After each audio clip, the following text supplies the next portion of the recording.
Digital. Digital. Digital. It's like the digital divide. Describe that to me. Well, here's the problem. For 19 million Americans, many in rural areas, you can't get access to a high-speed connection at any price. It's just not there. For a third of Americans, they don't subscribe, often because it's too expensive. So the rich are getting gouged, the poor are very often left out, and this means that we're creating, yet again, two Americas and deepening inequality through this communications inequality. Finding rich neighborhoods and harvesting, just making more and more money from the same number of people. Technology for many of us is ubiquitous. In places in the world, children are getting laptops. Every single child. This is a rollout for one laptop per child. Here we are. I am on the F key. I am on the J key. That's my home. That's my home. We are living in a world that seems to be having a digital revolution. Technology is not going away. Because it is a basic social necessity of the 21st century. This new common denominator, this new basic skill.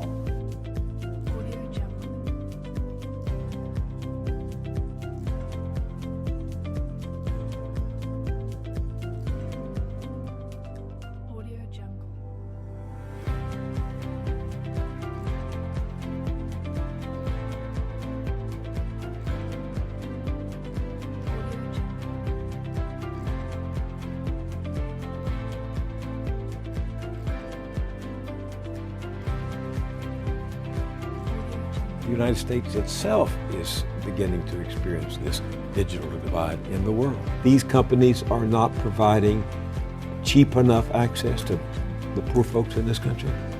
These are good American companies. Their profit motives, though, don't line up with our social needs to make sure that everybody gets access.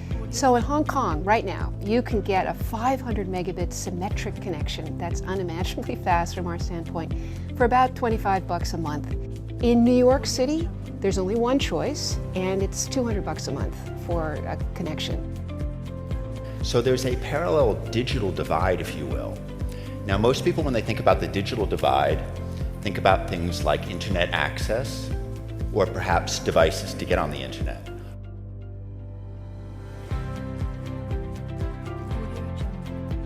It's very complicated. Who not only don't have access to technology, to the internet and computers, but they don't have the skills to be able to use them effectively. The United States as a whole live in this technological literacy spectrum.